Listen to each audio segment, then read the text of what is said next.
Yo,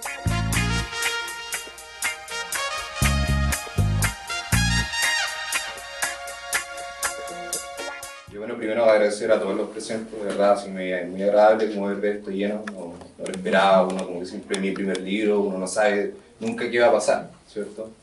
Y también ver caras conocidas, caras nuevas, ¿cierto? Profesores, familia, amigos, mi papá, agradecido de todo eso. Y también agradecer a los chiquillos, amigos también, que quiero explicar un poco también por qué están acá, o sea, no es menor que yo la haya invitado a ellos tres porque siento yo de que son como compañeros de camino, por gente que uno va conociendo, que le gusta el terror, que ama el horror y que está súper comprometido con eso, como que siempre el terror ha tenido esta cuestión de una literatura, sobre todo en la tradición chilena, de una forma vista como bien distante, no tan cercana, somos como muy tradicionalistas todavía en el sentido de escribir, en la narrativa, como siempre se está innovando más en el cómic, en el cine y en el terror en la literatura nacional, como que todavía es algo que es bien de nicho. Y de a poco, como toda esta gente, uno como escritor siempre va como rompiendo toda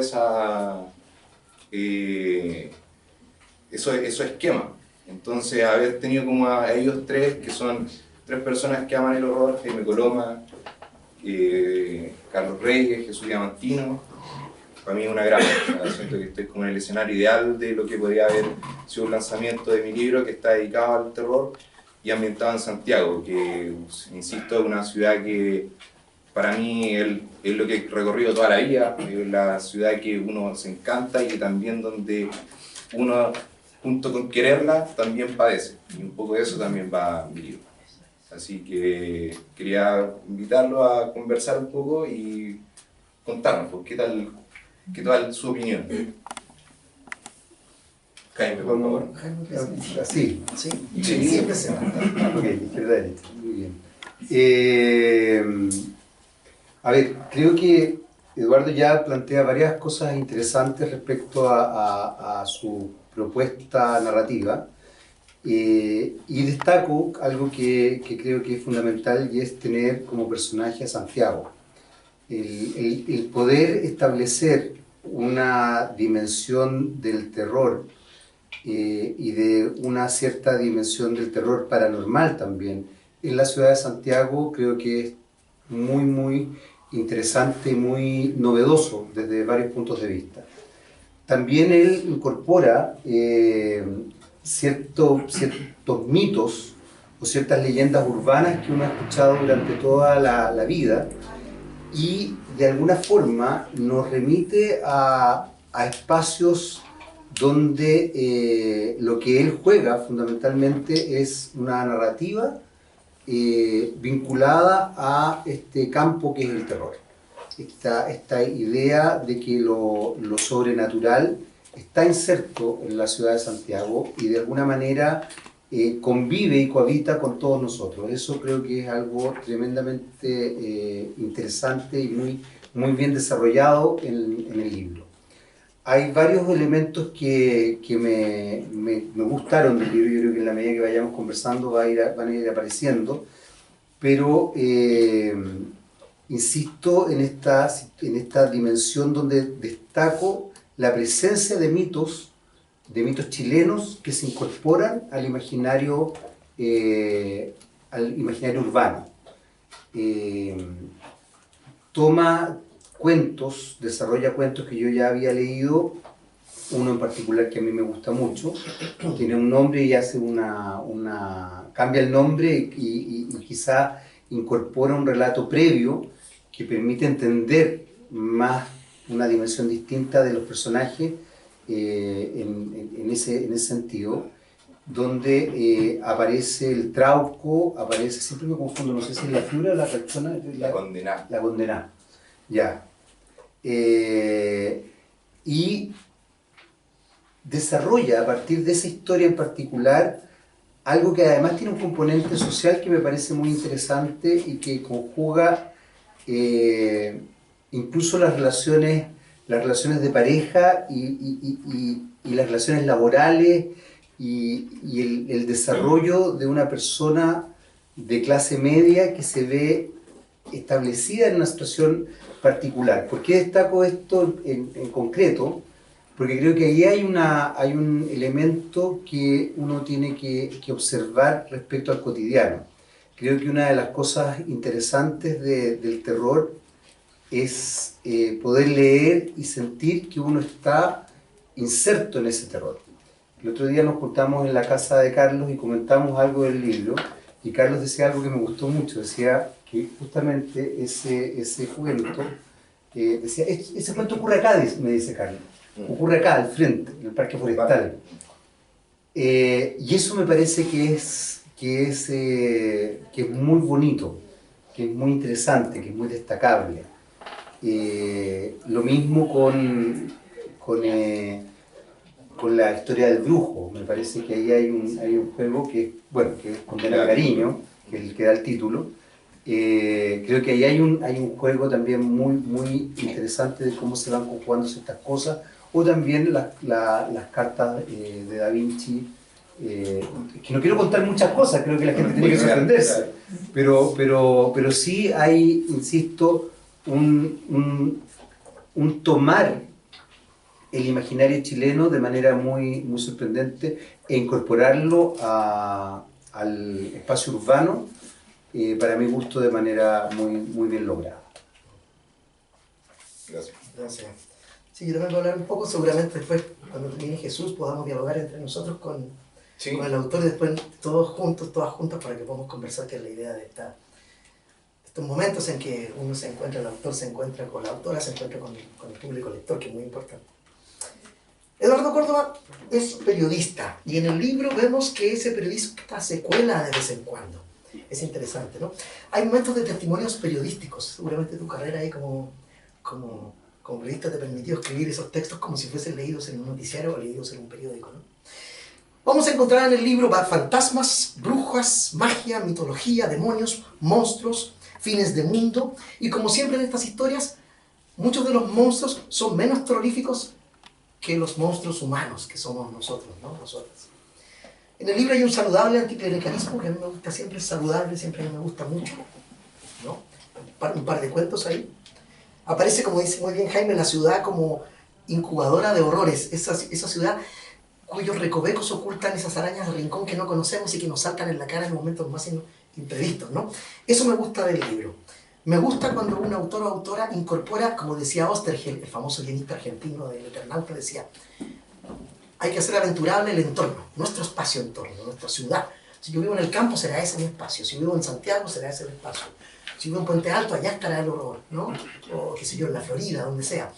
Hacer aventurables para el público lector espacios cotidianos hace que rompamos una barrera. Hasta hace unos años en Chile todo era un lugar que no sabíamos qué lugar era. O, recuerdo al Dr. Mortis, que a mí me gusta muchísimo, siempre pasaba fuera, excepto 2 episodios que suceden en Chile. El resto era Londres, Inglaterra, Europa, porque era el estilo de la época, ¿no? Claro. Uno veía películas de terror y novelas que no sucedían nunca en Chile. Entonces todos eran lugares lejanos como un castillo en los Cárpatos y qué sé yo.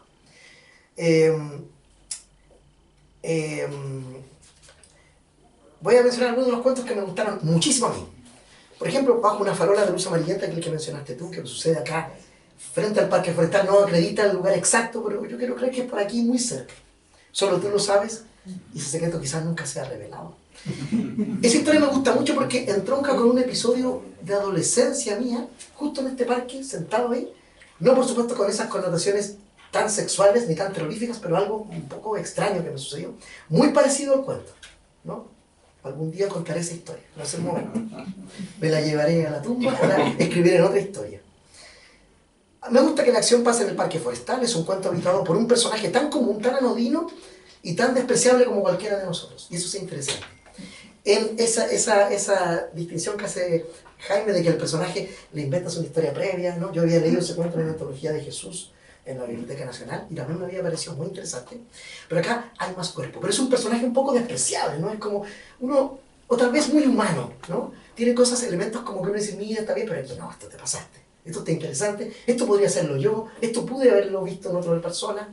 Entonces es un personaje querible y odiable al mismo tiempo, ¿no?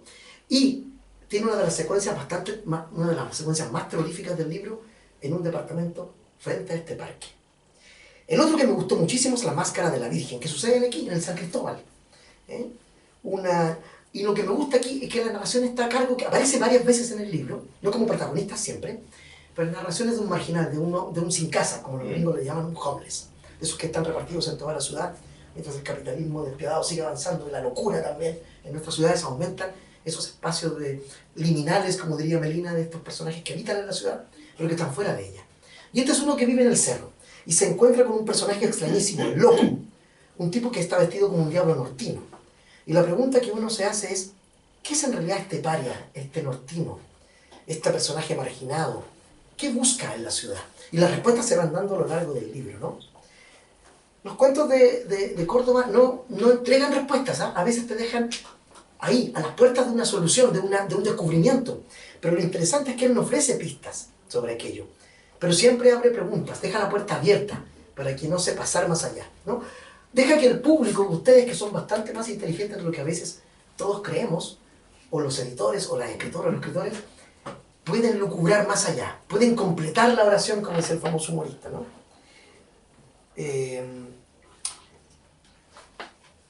Córdoba nos abre puertas a realidades que no queremos conocer. Y a veces, a mí en mi caso me basta con lo que él me dice, no quiero saber más. Conténeme cariño es un cuento que sucede en el barrio Matadero, otra vez un lugar súper reconocible. Es un nuevo tipo de corrupción policial, diría yo. Y a mí es un cuento interesante también, ¿no?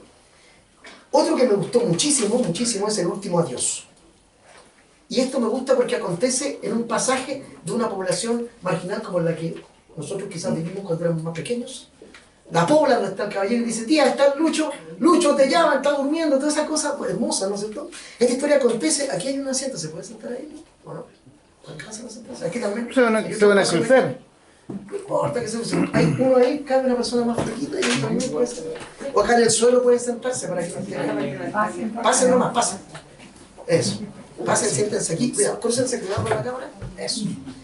El último adiós, decía yo, acontece en un pasaje de una población popular de la ciudad de Santiago. Tal vez de esos barrios pobres de los que mencionaba. Una anciana muere y ahí comienza a descubrirse una cantidad de secretos y pasan cosas extrañas y maravillosas que me provocaron una sensación como onírica, ¿no? Una sensación bien, bien especial. En las cartas de Da Vinci, ¿no es cierto?, hay un personaje que me recordó al escultor del disco Upside de David Bowie, porque también es un trabajo similar, no voy a contar más. Y finalmente, El ojo en la montaña, el inevitable, necesario y siempre bien recibido homenaje a H.P. Lovecraft, el ídolo de varios de los que estamos acá, a pesar de todo, ¿no? Es un inevitable guiño, ¿no? Es un texto hallado como corresponde a Lovecraft, ¿no? Encontramos ese texto y lo leemos, porque es un texto encontrado. Y la pregunta que uno se hace, y aquí no develo nada, puesto que en la segunda página del cuento ya aparece este detalle, la pregunta que se hace aquí Córdoba es ¿cómo es que la presencia de la aparición inevitable, extraña de un ojo en la cordillera de los Andes, un ojo que nos mira a todos en la ciudad, pero que fingimos no verlo, nos afecta? Esa premisa de un ojo gigantesco a mí me gusta mucho porque cuando yo era muy niño, una de mis mayores pesadillas era que en la cordillera de pronto surgiese una enorme mano cuyos dedos ya fuesen más gigantes que la cordillera.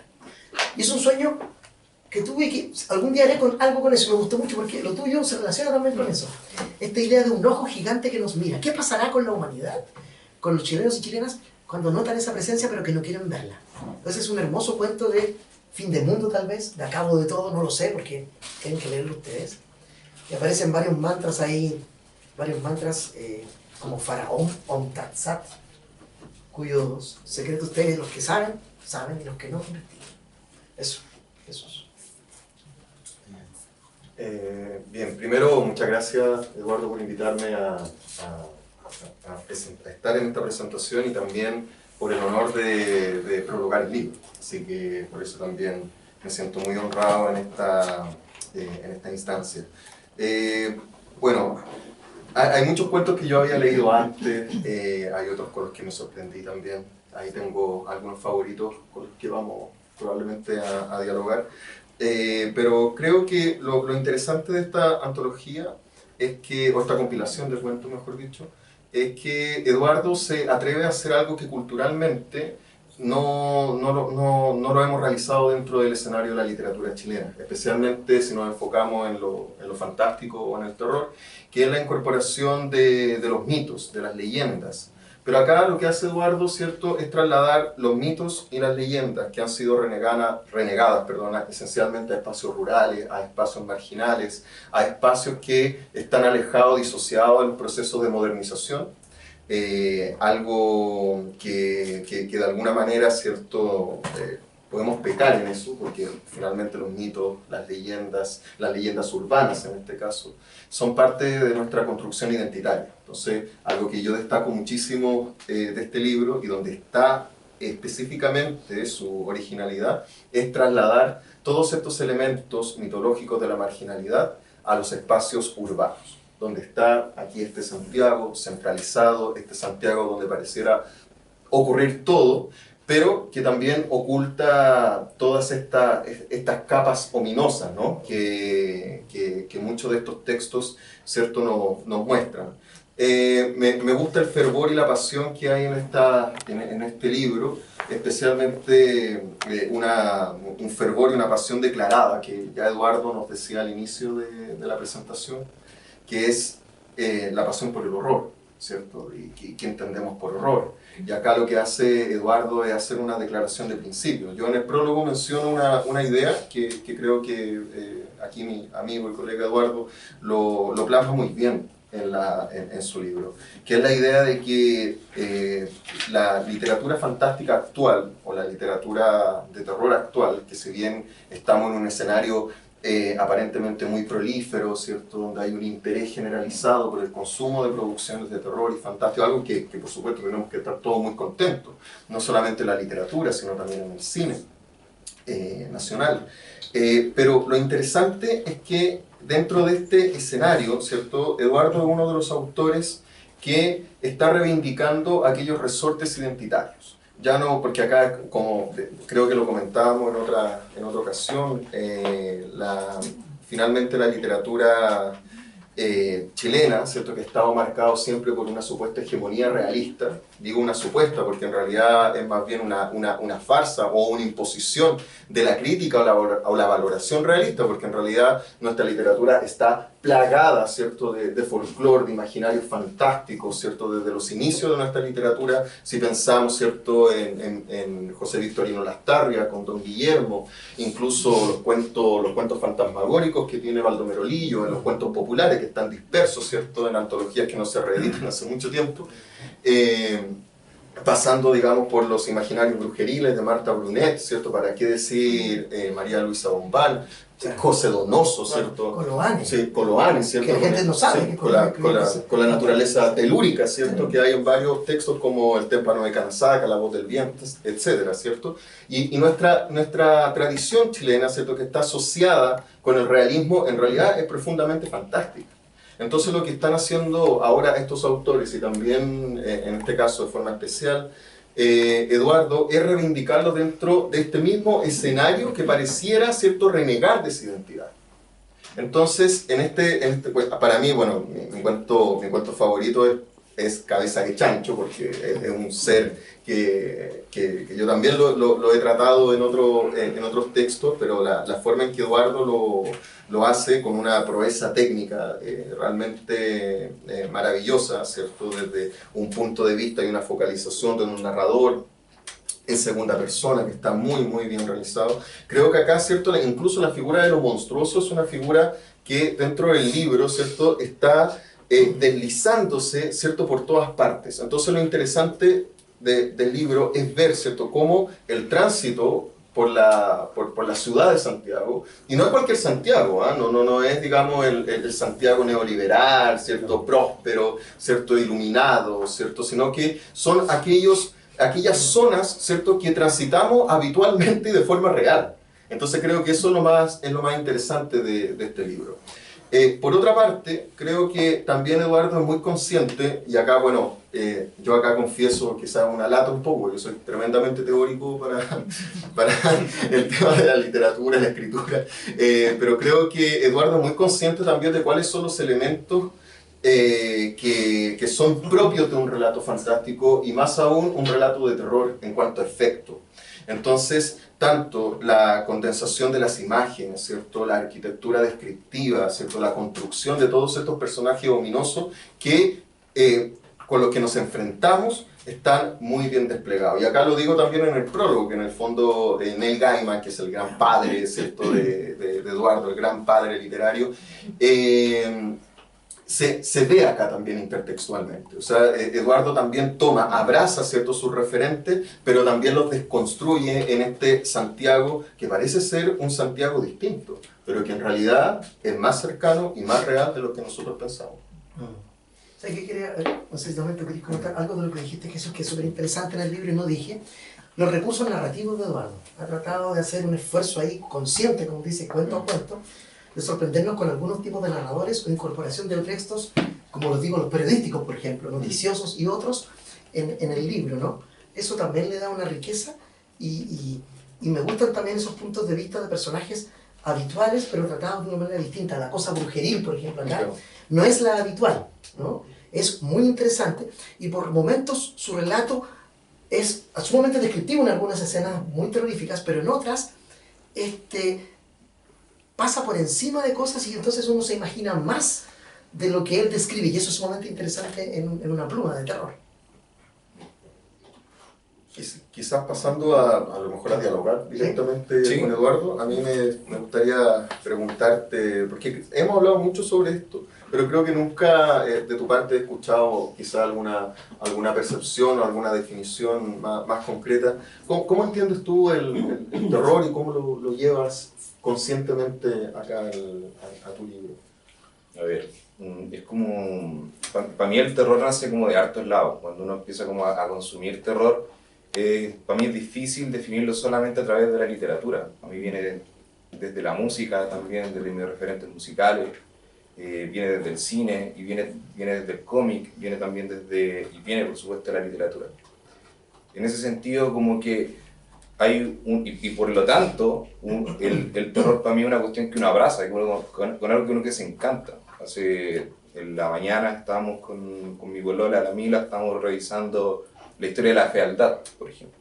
¿Se entiende? Entonces uno empieza ahí a entender el terror desde el arte, ¿cierto? Humberto Eco ahí empieza a hacer como toda una desconstrucción de los distintos tipos de fealdad y se empieza a encontrar con Frankenstein, con un montón de referentes, llegando como de Goya, o sea, hay de todo. Por supuesto, a mí el terror es una forma de belleza, ¿cierto? O sea, es una forma de belleza y también es una forma también de impacto. Siento yo que por lo mismo como que construyo monstruos, pero y como mencionaban, son despreciables, son tal vez miserables, pero no son más miserables que cualquier ser humano normal, ¿cierto? Como un poco, y yo siento, y de hecho lo menciono al final de uno de los cuentos, que finalmente como lo que uno hace con el tema de los monstruos también es justificarlo, ¿sí? Que es una cuestión que también la rescato harto de Guillermo del Toro, que él trabaja también con esa estética de lo oscuro y lo olvidado que menciona él. Entonces yo como que en esas capas me empiezo a entender el terror, como una zona que a mí ya me gusta y que por lo tanto no es un efecto, no lo busco como efecto para asustar, que es una cuestión que la he conversado tú varias veces, que eso como que ya está muy out. El terror lo que busca es incomodar, ¿cierto? Entonces yo de ahí empiezo como a jugar, o sea, cómo entro con esta estética y empiezo como a plantear temas, empiezo a incomodar, pero sí siempre buscando el tema de la devastación, de la inminencia, que cada relato tenga esa inminencia. Para mí ahí es donde está, creo, el efecto como concreto del terror. En eso de saber que algo trágico va a pasar, de saber que esto no va a terminar bien, ¿cierto? Yo creo que incluso como que cuando uno empieza a escribir se hace esas preguntas, porque en el fondo como que es súper realista finalmente, como este pesimismo. Para mí Santiago tiene esa particularidad, Chile tiene esa particularidad, que es un país como súper, se ve como estable, pero también tiene que ver con que somos súper conservadores. Es un país que también tiene como está lleno de colores ahora, lleno de TikTok, de gente grabándose, pero tenemos altas tasas de suicidio. Es como difícil no entrar en esas capas donde está como el horror tan a la vista. Por eso que mi Santiago también tiene esos elementos como de realismo sucio, de un realismo de un poco de entrar a calle, entrar a pasaje, que son como los que yo he recorrido siempre, como los pasajes que uno entraba desde chico, desde los persas que uno recorría, desde las colas de feria donde uno iba buscando cachureo. Creo que para mí ahí es donde está la estética. Y eso, desde ahí empezó a bajar el horror, desde ese naturalismo, desde ese Santiago que uno empieza a entender, desde mitos que uno, por lo fantástico, también encantan a uno, pero que también el hecho de verlos también me asustaría. Hay algo que a mí me llama la atención y que de hecho lo destaca Carlos recién, que tiene que ver con esta idea de la crónica periodística que tú incorporas en algunos relatos. Sobre todo en Condéname Cariño y en este otro cortito que haces como de la rubia de Kennedy. Hay una jugada que me parece interesante porque tiene que ver con este imaginario periodístico efectista, claro, al cual nos acostumbramos en los 80 durante la dictadura civil-militar. Claro. Y tú tomas esa instancia. Y no puedo dejar de pensar también en un concepto que desarrolla mucho Fidel Sepúlveda, que tiene que ver con el mito vivo. Fidel Sepúlveda siempre hablaba de la idea de que el mito vivo era esta instancia donde finalmente aquello que estaba en el imaginario cobra relevancia real, de realidad, a raíz de este tipo de cosas, de la prensa efectista que dice que un cabeza de chancho está deambulando por la calle y va a matar a alguien. Claro, el mito se actualiza y se revitaliza, y finalmente se establece esta fantasía de que, qué sé yo, si yo estoy en el paseo, no sé, en el paseo Ahumada, me puedo topar con el cabeza de chancho, o si yo estoy de noche en el parque forestal va a aparecer algún monstruo o el trauco, no sé. Se establece esta dimensión particular. ¿Eso es intencional o no? Porque ahí también hay una cierta jugada muy sutil respecto también a cómo se nos ha ido construyendo nuestra historia con esta prensa efectista, espectacularizante, media mentirosilla, pero que tiene también un arraigo político. ¿Eso claro, es intencional o es una jugada que se dio de manera...? No, es intencional. Básicamente, ¿por qué? Porque ¿qué hace justamente como el periodismo? Es contar relatos, ¿cierto?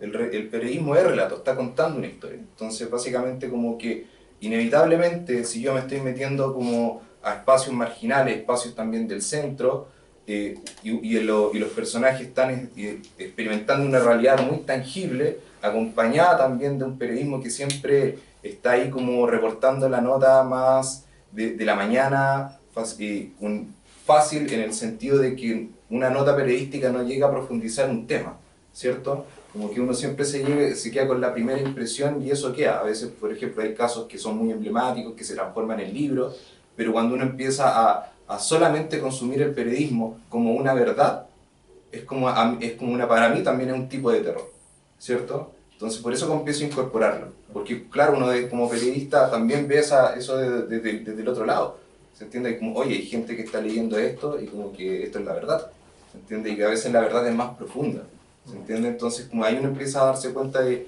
cómo a veces el periodismo empieza a funcionar como una maquinaria de verdades, y eso encuentro yo que es donde es lo que es lo terrorífico, ¿se entiende? Ahí donde están como esas capas, y eso a punto. Y también como a veces, no solamente como desde ese punto crítico, y también como una forma de cuestiones particulares que a veces quedan en la prensa y que nadie les toma, no les produce ruido, y están.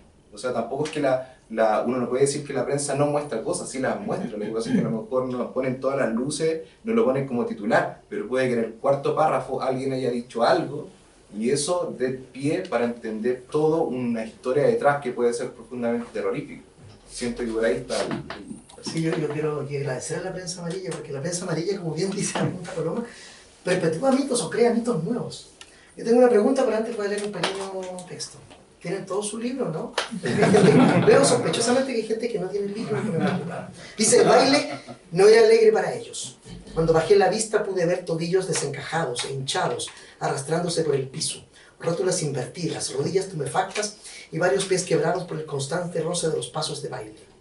Y bajo la música, de forma casi subterránea, oye el crepitar de huesos y el crujir de tendones, acompañados de quejidos ahogados en las gargantas de esas personas. La música. Tú eres metalero, ¿no? Echo de menos aquí más chascones. No, chascones. El metal, ¿cómo la música? Tú lo mencionaste un poquito al comienzo de tu exposición, me gustaría que ahondaras en eso.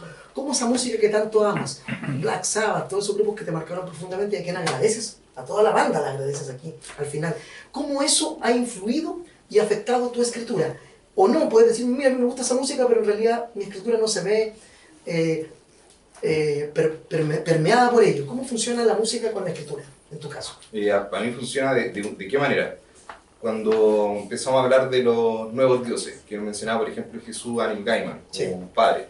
Neil Gaiman habla de los nuevos dioses, ¿se entiende? ¿Y qué son justamente para mí los músicos y cómo se instauran en la sociedad como nuevos dioses? ¿Se entiende? Son como gente que uno ve, idolatra y construye un mito alrededor de ellos. Cuando yo, por ejemplo, soy fanático de Black Sabbath de sobra y empiezo y uno los ve como unos tan lejanos, tan distantes y como ídolos, como que para mí Ozzy es un monstruo. O sea, cuando desde chico empecé a escuchar Ozzy, para mí Ozzy era un monstruo. Entonces, también es como un padre fundador hacia mí. Y empiezo como a interiorizarme como en el tema de como toda esta vista de la construcción del mito, de los nuevos mitos, están los músicos, por supuesto. Y el metal, justamente lo que se hace cargo es de tomar esa estética del terror y llevarla, exponerla. O sea, sin ir más lejos, Black Sabbath pesca el nombre de una película de Mario Bava.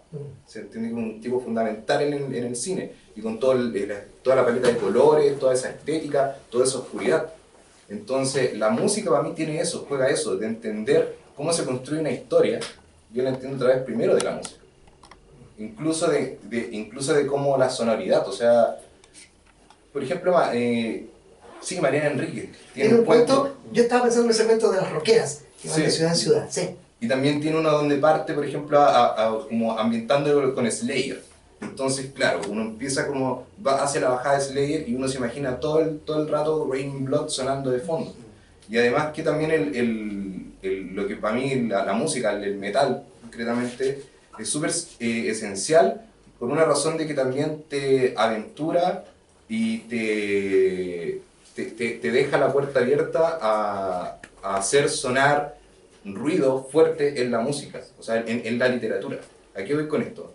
De que es como que uno no tiene miedo a desgarrar a alguien, ¿entiendes? O sea, si le vamos a dar un brazo, saquémoselo. Eso en la música, en el metal pesado, es súper natural, ¿se entiende? Es ruidoso, es pesado. Uno no le teme a esas oscuridades que están ahí, sino que aprende como a tomar esos elementos y jugar con ellos, ¿entiendes? No son algo lejano.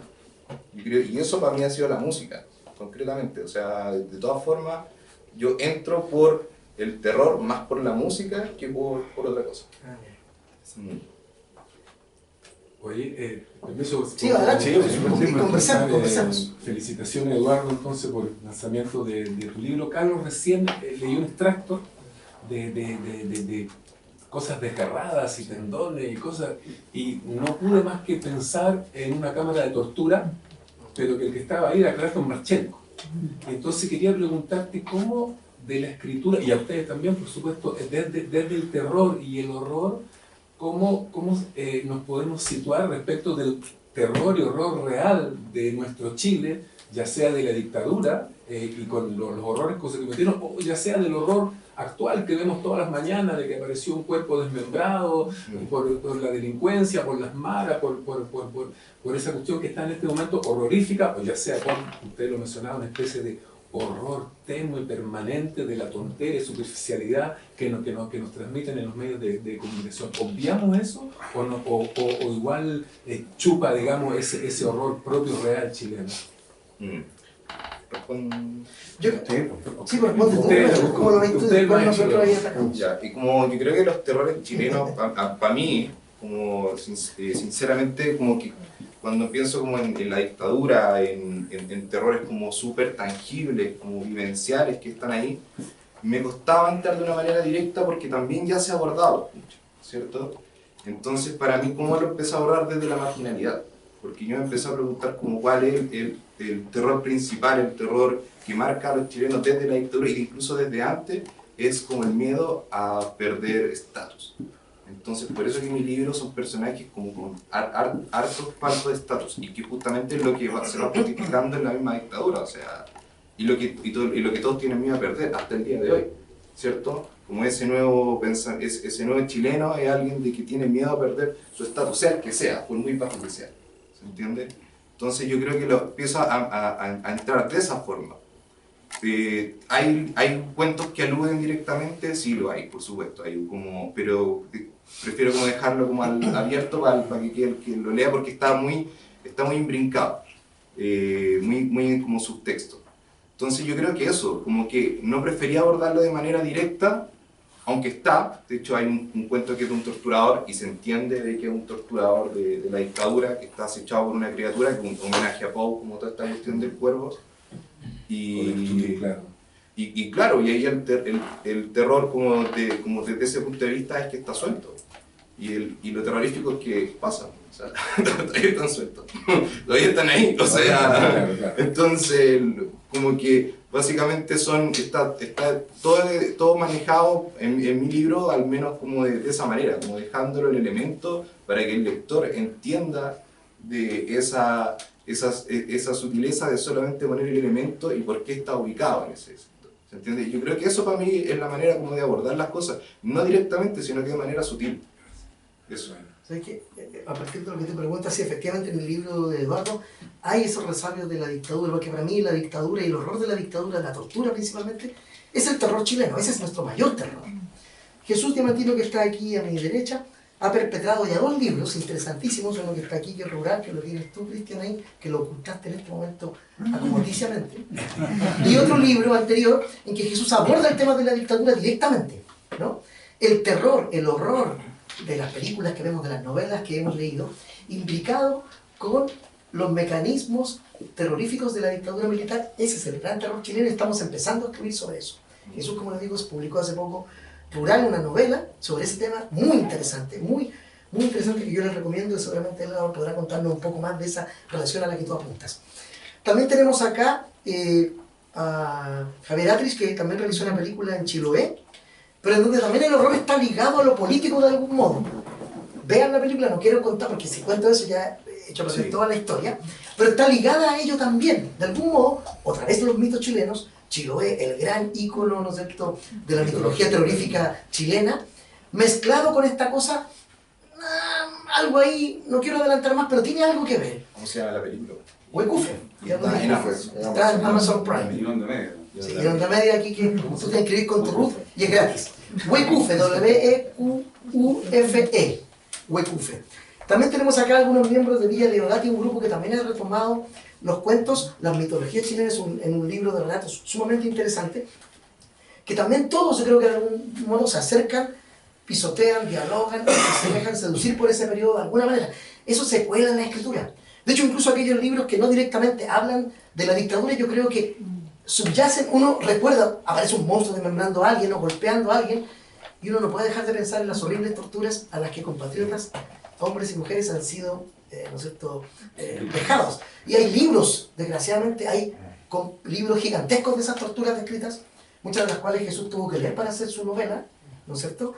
Y eso está ahí presente. Yo creo que están todas nuestras películas, aquí en las películas de nuestro amigo Link, que está ahí, aquí arriba, junto a nosotros, y en las películas de Javier, en la novela de Garrat, también esta cosa cotidiana, de pronto aparece un personaje sobrenatural que irrumpe en una realidad, pero también habla del miedo a la pobreza, como dice el famoso poeta y cantante, ¿no?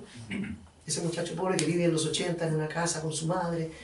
Eso también es, como tú decías, el chileno que tiene miedo a perder los boquetes que tenemos. Claro. El facho pobre. Eduardo,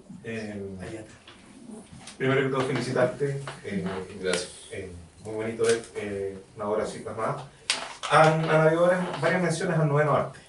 Se ha mencionado el Gaiman. Entonces yo quería jugar un poquito a la ficción.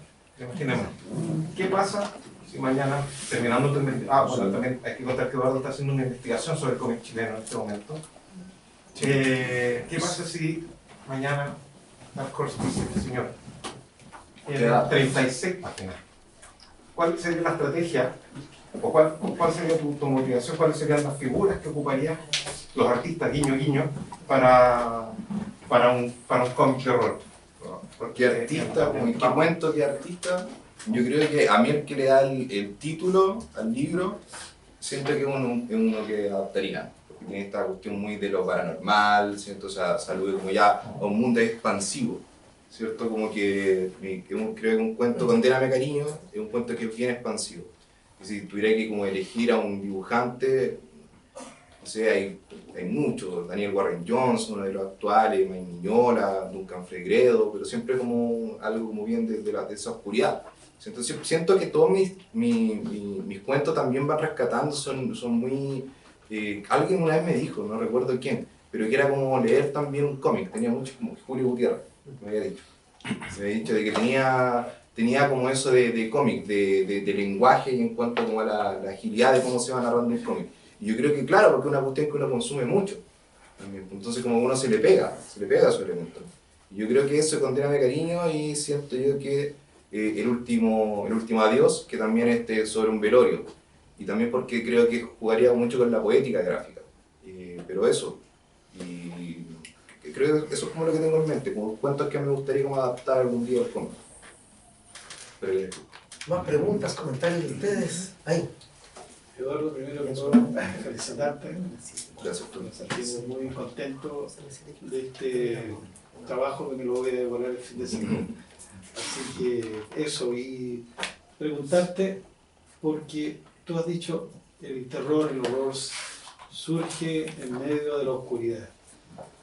Y en este texto y en tu trabajo, ¿aparecen luces o el horror, la oscuridad devora esas luces?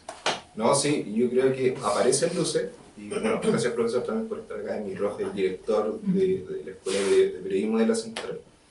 Y sí, aparecen luces, y yo creo que esas luces aparecen justamente en lo humano, en las personas más humanas, siento yo de que las más sencillas, como que en los gestos, creo que están, en los gestos de bondad. En el fondo, de hecho, por ejemplo, en el cuento La Máscara de la Virgen, La Virgen, sí.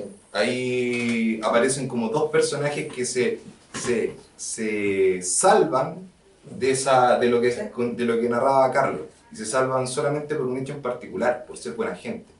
¿Se entiende? Por alguien. Por nada más, por nada más. Entonces yo creo que para mí la bondad siempre está en eso, en los pequeños gestos, y de esa forma está plasmado. Creo que eso hace la diferencia en todo, a nivel humano, social, incluso político. Eso. Allá hay una pregunta. Hola.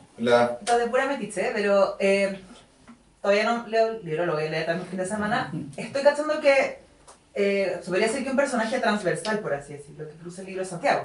Claro. Es la ciudad como personaje. Y de curiosa, los lugares que escogiste ¿tienen algún como significado especial? ¿Son lugares que consideras particularmente como horrorosos de Santiago? ¿O por qué pues esa elección? Como que yo siempre he visto como la ciudad, como que una ciudad existe de día y otra ciudad existe de noche. Y como que en mi relato creo que un poco se plasma eso. Hay cosas que pueden pasar de día y cosas que pueden pasar de noche. Incluso tal vez lo más terrorífico cuando pasa de día, ¿cierto? Incluso lo que sale en las noticias de lo de que asesinaron a alguien es impactante cuando sale de día. De noche como que, ya, sí, pues pasa esas cosas, ¿cierto? Y yo siento que ahí está un poco la distinción, en como lo que es el día y en la noche, que es una cuestión súper maniquea, pero que también muy a conciencia trabajada de esa forma. ¿Y qué espacio yo considero como terrorífico como en Santiago? Siento que todos los espacios antiguos tienen como esa carga, por ejemplo el mismo Persa Vive, que es una cuestión que voy desde chico y que vivo yendo por lo menos una vez al mes, siento que tiene también esa carga, por el tema de tanto pasado, siento como de la inmensidad del pasado, cuántos fantasmas habrán acá, siento como que y esa idea también creo que está plasmada en el libro. Y también en espacios como que son en plena ciudad, pero incluso hay soledad, en medio de la gente. Creo que eso.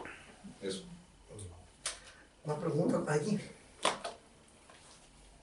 Vuelvo un poco al tema de la luz y la oscuridad, porque los miedos, los horrores, tienden a aparecer en la oscuridad, pero los verdaderos miedos al que aludías tú, la pérdida del estatus, son todos a la luz del día, porque son los que te dejan en evidencia. ¿No será que le tenemos precisamente más miedo al día con los monstruos humanos y a la noche con estos monstruos inventados? Sí, sí, concuerdo. O sea, yo creo que, por ejemplo, ¿por qué abordo mitos? Yo creo que una de las razones por qué abordo mitos es porque son cuestiones de que no están naturalizadas, ¿se entiende? No son cuestiones con las que no convivimos, pero que en el fondo creemos, ¿se entiende? Son leyendas, como que sabemos que están parte del colectivo, pero no están como integradas. Justamente como la mayoría de los mitos que abordo suceden de noche, porque la noche tiene ese carácter también de ensoñación, tiene ese carácter de lunático, tiene ese carácter como arquetípico de que da para delirar y ver cosas. Entonces yo siento que esa idea del día también, como mencionas tú, está también, se ve esta insensibilidad también, y que, ojo, yo no la pongo, por ejemplo, como en la clásica insensibilidad que uno puede ver con un barrio alto, del típico tipo que puede como rotear a alguien, no, como la insensibilidad que se puede ver en el cotidiano, entre gente de su misma clase, ¿entiendes? Y que eso sucede a pleno día. Ahora, para mí el horror de todo está como justamente en ese cruce de capas, en cómo justamente esas leyendas se van conjugando con la misma historia nacional, con el mismo pensamiento colectivo nacional, y cómo se va mezclando todo eso en una ciudad como Santiago, que creo que es lo que pasa. Preguntas ustedes, chiquillos, no sé si quieren agregar algo. Sí, respecto a lo que tú mencionabas, sí, a esa primera pregunta interesante, yo creo que en el texto de Eduardo se puede responder varias cosas, porque creo que una de las cosas más interesantes que tiene el texto es esta fluidez narrativa desde la perspectiva retórica periodística. Y creo que eso es bien interesante, porque es cierto, muy parecido a lo que hace, lo que hizo Truman Capote, mencionaba a Mariana Enríquez, que también tiene esta retórica también periodística. No quiero llamar de denuncia, porque yo creo que los escritores tomamos el horror, lo que escribimos terror, intentamos tomar el horror como una especie de metáfora, ¿ya? Llámese social o lo que sea. No sé si es una denuncia, o sea, lo que hace todos los artistas es más bien proyectar las inquietudes, contradicciones.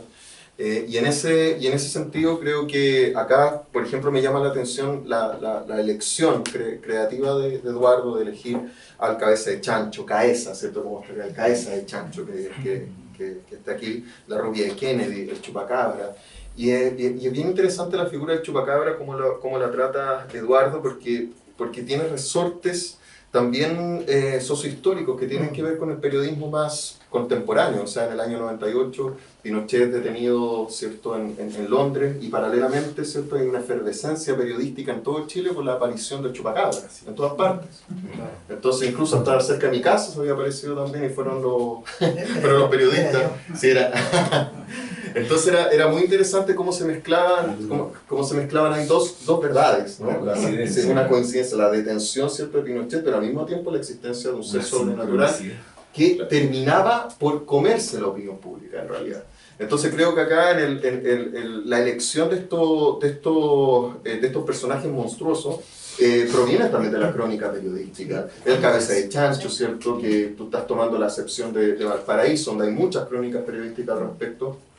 También, ¿para qué decir la rubia de Kennedy, ¿no?, que tiene hasta una documental, una película, y por supuesto el chupacabra, que ya es más un mito extensivo por toda Latinoamérica, pero que surge no desde la ficción, sino desde la supuesta existencia, ¿cierto? Entonces creo que acá este lenguaje periodístico lo que hace es de alguna manera hacernos reflexionar sobre esos conceptos de verdades, ¿cierto?, que se instalan, y cómo supuestamente estos seres monstruosos que se crean a partir de estas verdades son los que colman los titulares y todo eso, pero ¿qué hay detrás de esos supuestos monstruos? Quizá una realidad aún más terrible de la que supuestamente emana de estos seres. Sí, yo quisiera complementar que más que verdades a lo mejor son verosimilitudes. que es distinto. Y que en el fondo a veces se juega con eso. De hecho, hace algunos años atrás me acuerdo haber visitado un distinguido director de medio de comunicación en el sur y en el diario Austral de Temuco. Y en la portada del diario Austral iba el chupacabra. Una entrevista exclusiva. Y de nuevo un colega le dijo, pero de nuevo no voy a nombrar al director. Descanso, entre paréntesis. De nuevo el chupacabra. Y lo cambió. Y el chupacabra le jugó una mala pasada. Al otro día la circulación del diario cayó. Bueno, pero yo creo que es muy interesante ese fenómeno y que establece además un doble vínculo, porque una cosa es el trabajo periodístico y otra cosa es la narrativa de ficción. Creo que cuando el trabajo periodístico se establece como una... Yo quisiera creer que es una inconsciente, lamentablemente sé que no es nada inconsciente, cortina de humo. Lamentablemente me consta que no es una inconsciente cortina de humo, sino que es una consciente cortina de humo.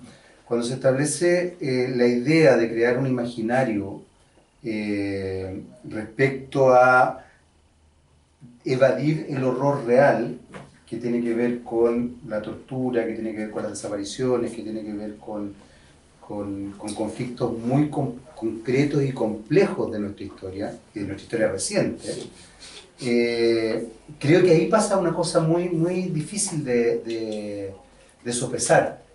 Y yo creo que lo interesante, y por eso también destaco ese aspecto de la narrativa que tú propones, porque cualquiera que vivió la dictadura civil-militar reconoce esos aspectos. Y alguien que no la ha vivido puede vislumbrar esos aspectos. O sea, la rubia de Kennedy aparece extrañamente cuando, no sé, hay algún asesinato en alguna población de algún... aparece. Avistamientos de ovnis aparecen en ciertas cosas. De la Virgen. La Virgen. El chupacabra, como bien mencionaba Jesús. Y hay otras instancias mucho más concretas, o sea, qué sé yo, por ejemplo, ahora que se viene el Festival de Viña del año 82, si no me equivoco, se puso una cantidad de plata particular porque ya había problemas económicos importantes, había una crisis incipiente en los 80, una crisis económica de los 80, pero además había una efervescencia política bastante fuerte desde el mundo estudiantil, tanto secundario como universitario. Y después, y eso es absolutamente comprobable por si acaso, están los documentos de cómo la Junta, la dictadura, digamos, los cuatro de la Junta, piden que se haga el programa Sabor Latino para generar una cortina de humo concreta respecto a las problemáticas políticas y económicas que se estaban dando en ese minuto. Y luego las esposas de los militares piden que se saque Sabor Latino por ser inmoral. Entonces lo que quiero decir es que efectivamente lo que tú planteas es muy real y eso también te pone en esta doble dimensión. Y hay otro elemento que a mí me parece también sustancial. El barrio, el sector oriente, esta división que se genera en Santiago, que además se genera probablemente en todas las ciudades medianamente grandes de Chile, qué sé yo, no sé, en la quinta región estar más cerca de la costa es mejor que estar en los cerros, digamos. Claro. Bueno, acá existe esta división entre oriente y poniente. Primero es una dimensión que está establecida en forma concreta.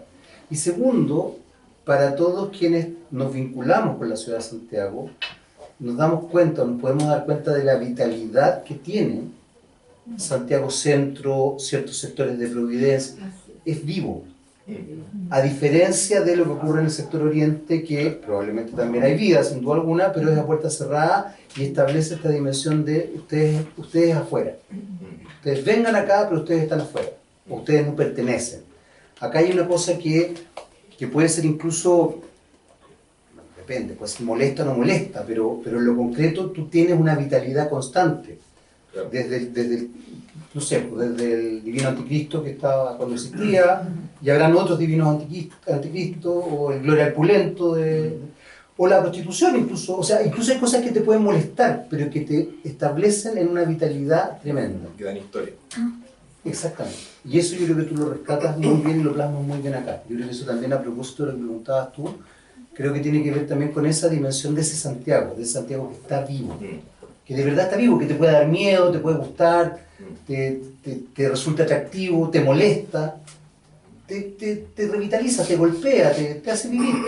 Y yo creo que eso tú lo logras poner acá de manera muy, muy interesante. En ese sentido, escuchándolo nomás, lo que pienso es que es increíble cómo entonces esta ficción terrorífica nos devuelve más a la realidad. Exacto. O con lanzallama quema esta estupidez que nos quieren hacer creer todos los días a través del horror, pero como mostrando toda esa cosa viva y real que existe, que está como, hay que taparla, no hay que hablar, no hay que... Lo que pasa es que los géneros populares como el terror, la ciencia ficción, el policial, son espejos de la realidad, no hablan de mundos imposibles como la ciencia ficción, ni de monstruos inalcanzables, ni de asesinos maravillosos que viven en la ficción.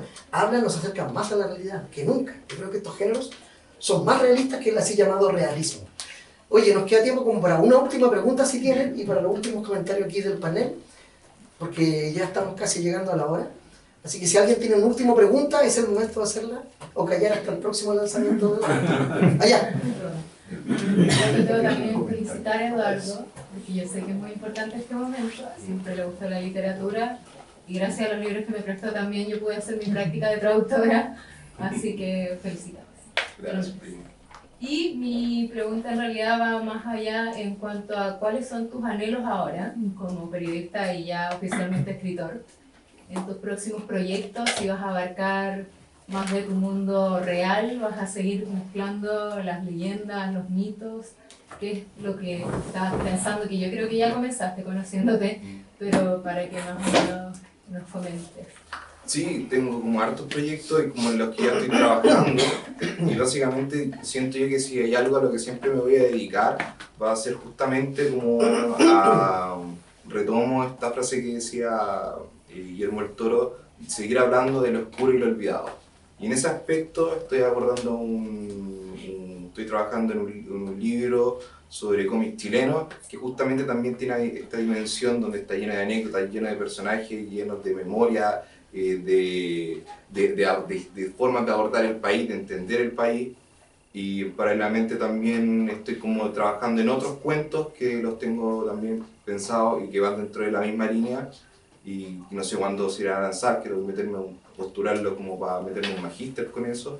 Pero como por ahí estoy yendo, yo creo que no voy a parar, o sea, tengo al menos como 3 cosas en mente, entre las que ya estoy claro, y una que está muy avanzada, que es para sacar el magíster que estoy haciendo ahora en escritura narrativa, que es sobre cómic chileno, y que también tiene hartos estilos de narradores, hartas formas de bien cubo Rubik, como un poco también lo que pasa con esto.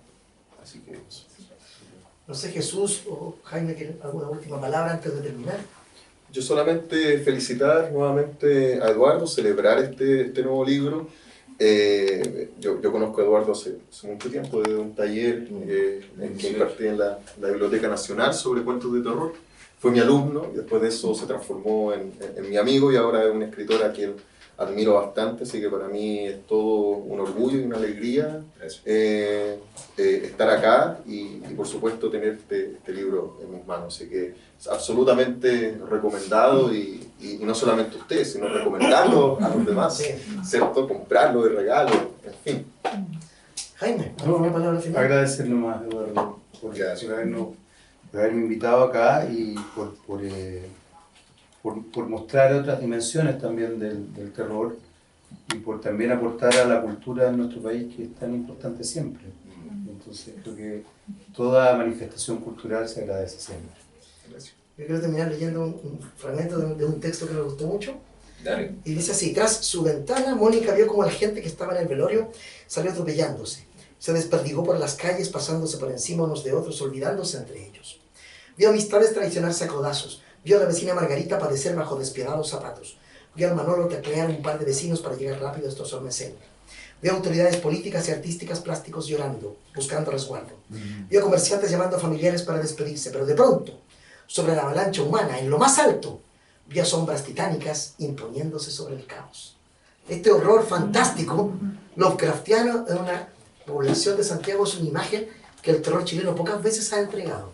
Yo creo que ahí hay un acierto de Eduardo, y creo que está siendo parte de este florecimiento, no solo en Chile, sino que en América Latina y en el mundo del terror.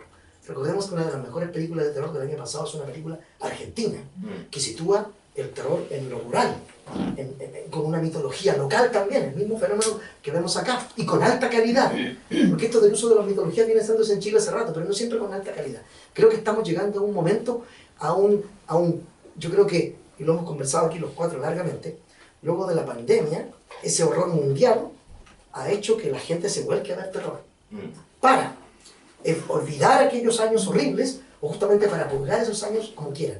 Pero el terror a nivel ¿no es cierto?, de ficción en podcast, o de ciencia ficción, a nivel de literatura, a nivel de películas, está surgiendo fuertemente, y Chile se está convirtiendo en un polo interesante con gente joven escribiendo novelas de altísima calidad. Yo creo que, Eduardo, yo aplaudo también este libro nuevo que se suma a estos libros de alta calidad chilena que estoy leyendo y que me llenan de orgullo, y que ya no necesitamos empezar a mirar para el lado, sino que tenemos que empezar a mirar nuestra casa. Sí. Los libros de Jesús, tanto los propios como las antologías, ¿no es cierto? Las entrevistas que de tanto en cuando realiza también Coloma en los medios de comunicación a gente que está escribiendo, se agradece, porque no siempre la gente que está en los medios tiende a llamar solo a gente del mismo medio, como si solo en Chile existe la gente de la tele, y afuera no existe nada más que la tele misma. Y bueno, y a ti, Eduardo, por tu amistad, por este libro, por estos 10 cuentos, y porque haya más, 20, 30, 40, 50 cuentos.